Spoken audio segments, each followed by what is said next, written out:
नमस्कार मुझे श्रीकांत पढ़ियारी वासुदेव संयुक्त उच्च विद्यालय पढ़ुवा नवम श्रेणी छात्र मत आज स्वदेशी भारत विषय किसी कहबार सुजोग मिलू मुझे निजक धन्य मन करुच्ची तेज चलतु स्वदेशी सारमर्म कौन स्वदेशी हूँ एक देशज शब्द जहाँकि निज देश मध्य प्रस्तुत द्रव्य और सेवार व्यवहार को बुझाए यह गांधी स्वाधीनता आंदोलन में ब्रिटिश सरकार सहित असहयोगर एक उपाय रूपे व्यवहार करते जड़े व्यक्ति निजर देश में उत्पादित होता द्रव्य और सेवा को व्यवहार करने और विदेशी द्रव्य को वर्जन करने को स्वदेशी कहुए से स्वाधीनता संग्राम समय देशीय शिल्प को सुरक्षा देवाई एवं विदेशी द्रव्य को बासिंदा करने लोक मानक सचेतन और आह्वान देते मतरे विदेशी द्रव्यर व्यवहार हो एक प्रकार पराधीनता यह द्वारा देश राजनैतिक पराधीनता विकसित होता है किंतु स्वदेशी धारण व्यवहार समस्त कार्य संस्कृति और कर्म संस्कृति को विकसित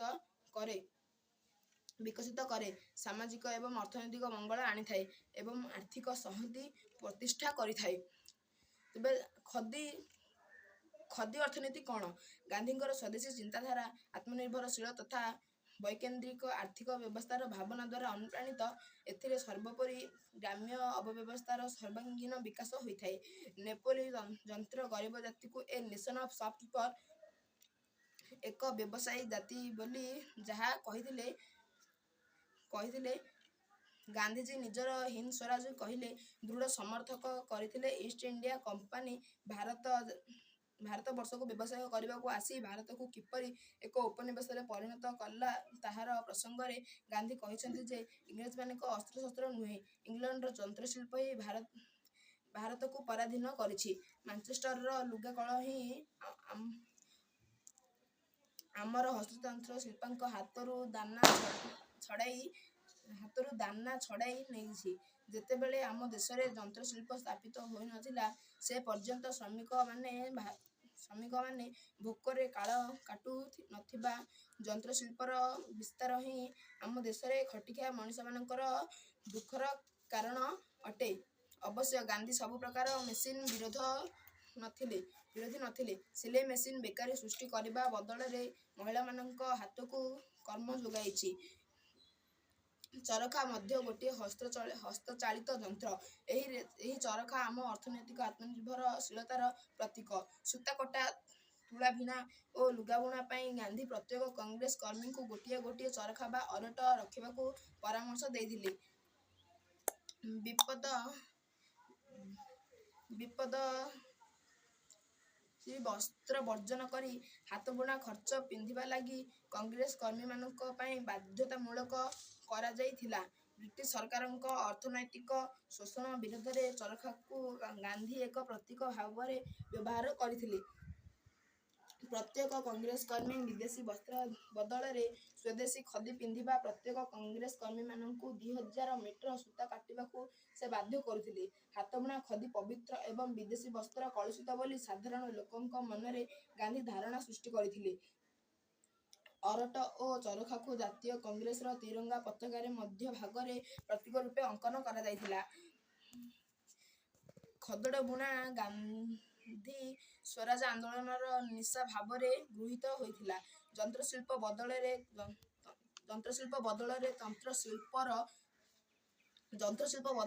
शिल्पर पुनरुत्थान नहेले भारत वर्षर दुर्गति दूर हेब नाही एवं आरिमिल लुगा परिवर्ते हाथ बुणा खदी को लुगा पिंधिबा आम देश लोके मन न बदलाइले देश को दारिद्र्य और दुर्भिक्षर रक्षा करा जाय परिबो नाही। गांधींकर एही अवरोध तांको विदेशी वस्त्र वर्जन एवं स्वदेशी खदी परिधान को स्वराज आंदोलन प्रधान प्रसंग रूपे ग्रहण करने को प्ररोचित करथिले। गांधी लिखिथिले khadi to me is the symbol of unity of Indian humanity for its economic freedom and equality. Khadi हेउची भारतर जनसाधारण मानक मध्य एकता अर्थनैतिक स्वाधीनता एवं समतार प्रतीक। गांधींकर दृढ़ विश्वास थिला खदी माने अर्थ है उत्पादनर विकेन्द्रीकरण आउ जीवन धारणर आवश्यक पदार्थर समबंटन प्रतियोगितार आवश्यकतार हेउथिबा अनुसार समस्त पदार्थ निज उत्पादन करबा एवं आवश्यकता बहिर्भूत पदार्थ स्तर को जोगाई देबे। ପଦାର୍ଥ ସ୍ତରକୁ ଯୋଗାଇ ଦେବେ। ଦକ୍ଷିଣ ଆଫ୍ରିକାରୁ ଜଳପଥରେ ଲଣ୍ଡନ ଯାତ୍ରା ବାଟରେ 1908 ମସିହାରେ ଗାନ୍ଧୀ ହିନ୍ଦ ସ୍ୱରାଜ ବହି ଲେଖିଥିଲେ।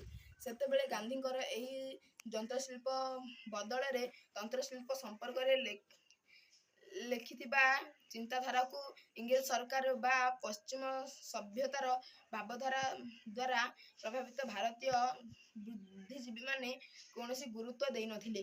କିନ୍ତୁ ଗାନ୍ଧୀ 1920 ମସିହା ଜାତୀୟ କଂଗ୍ରେସର ନେତା ରୂପେ ନିର୍ବାଚିତ ହେଲା ପରେ ପ୍ରତ୍ୟେକ କଂଗ୍ରେସ କର୍ମୀଙ୍କ ପାଇଁ ଖଦୀ ପିନ୍ଧିବା ବାଧ୍ୟତାମୂଳକ କରି ପରିଧାନ ନିଜେ ନିୟମ କରିଥିଲେ। ଗାନ୍ଧୀ ସେହିପରି ସ୍ୱରାଜ ପାଇଁ ଲଢ଼େଇ କରୁଥିବା କଂଗ୍ରେସ ଲୋକଙ୍କ ପାଇଁ ଖଦୀ ପିନ୍ଧିବା ଏକାନ୍ତ ଆବଶ୍ୟକତା ବୋଲି କହିଥିଲେ। ଗାନ୍ଧୀଙ୍କର ଏହି ଖଦୀ ବସ୍ତ୍ର ସାରା ଦେଶରେ ଏକ ନବଜାଗରଣ ଆଣିଥିଲା। ଯେଉଁମାନେ ଖାକି ପୋଷାକ ପିନ୍ଧିଥିବେ ସେମାନେ ସ୍ୱାଧୀନତା ସଂଗ୍ରାମର କଂଗ୍ରେସ ଲୋକ ଭାବେ ପରିଚିତ ହେଉଥିଲେ। ରାଜା, ଜମିଦାର, ପୁଞ୍ଜିପତି, ସାହୁକାର ଆଦି ସମାଜର ଉଚ୍ଚ ଶ୍ରେଣୀ ଲୋକମାନେ କଂଗ୍ରେସରେ ଯୋଗ ଦେଲେ ଏବଂ ସେମାନଙ୍କୁ ଖଦଡ଼ ପିନ୍ଧିବାକୁ ହେଲା। ଏହି ଖଦୀ ପୋଷାକ କଂଗ୍ରେସର କିଏ କୃଷକ, କିଏ ସାହୁକାର, କିଏ ଜମିଦାର କିଛି ଜଣାପଡ଼ିଲା ନାହିଁ। ଖଦୀ ସ୍ୱଦେଶୀ ଲୋକଙ୍କ ପାଇଁ ଏକତା ଓ ସମଗ୍ର ପ୍ରତିଷ୍ଠିତ କଲା। ଧନୀ ପରିବାରର ଝିଅ ବୋହୂମାନେ କଂଗ୍ରେସରେ ଯୋଗ ଦେବା ପରେ ଦାମିକ ପାଟଶାଢ଼ୀ ଛାଡ଼ି ସେହି ଖଦଡ଼ ପୋଷାକ ପିନ୍ଧି ନିଜକୁ ଜଣେ ସ୍ୱଦେଶୀ ଭାବିଲେ। ଗାନ୍ଧୀଜୀ ଚାହୁଁଥିଲେ ଗ୍ରାମର ଅର୍ଥନୈତିକ ଆତ୍ମନିର୍ଭରଶୀଳତା ପାଇଁ କୁଟୀର ଶିଳ୍ପର ବିକାଶ ଏବଂ ଯନ୍ତ୍ରଶିଳ୍ପର ବିରୋଧ ଏବଂ ଭାରତୀୟ ସହତାର ସୁରକ୍ଷା ପାଇଁ ପାଶ୍ଚାତ୍ୟ ସଭ୍ୟତାର ବିରୋଧ। ଗାନ୍ଧୀ ବିଜ୍ଞାନ ବିରୋଧୀ ନଥିଲେ, ଏପରିକି ଯନ୍ତ୍ରଶିଳ୍ପର ଆବଶ୍ୟକତାକୁ ମଧ୍ୟ ଅସ୍ୱୀକାର କରିନଥିଲେ। କିନ୍ତୁ ଭାରତର କୋଟି କୋଟି ଅନ୍ନହୀନ, କର୍ମହୀନ, ବସ୍ତ୍ରହୀନ ଦରିଦ୍ର ଲୋକଙ୍କୁ କେବଳ ବିଜ୍ଞାନ ଏବଂ ଯନ୍ତ୍ରଶିଳ୍ପର ସ୍ୱପ୍ନ ଦେଖାଇଦେଲେ ସେମାନଙ୍କ ଦାରିଦ୍ର୍ୟ ହୋଇଯିବ ନାହିଁ। ବିଜ୍ଞାନକୁ ବ୍ୟବହାର କରିବା ପାଇଁ ପ୍ରଥମେ ଏହି ଦରିଦ୍ର ଗ୍ରାମବାସୀଙ୍କୁ ସାଧ୍ୟ ଏବଂ ସମର୍ଥନ ଯୋଗାଇ ଦିଆଯିବା ଆବଶ୍ୟକ। ଏଣୁ ଚରଖା ଥିଲା କର୍ମହୀନ ଦରିଦ୍ର ଗ୍ରାମବାସୀମାନଙ୍କ ପାଇଁ ଈଶ୍ୱର ଦରର କର୍ମ, ଅନ୍ୟର ଅନୁକରଣ ଉପରେ ନିର୍ଭର ନକରି ନିଜର ଶ୍ରମ ଦ୍ୱାରା ଖାଦ୍ୟ ସଂଗ୍ରହ କରିବାର ଉତ୍କୃଷ୍ଟ ମାଧ୍ୟମ। ଏତିକି କହି ମୋ ବକ୍ତବ୍ୟ ଶେଷ କରୁଛି। ଜୟ ହିନ୍ଦ, ଜୟ ଭାରତ।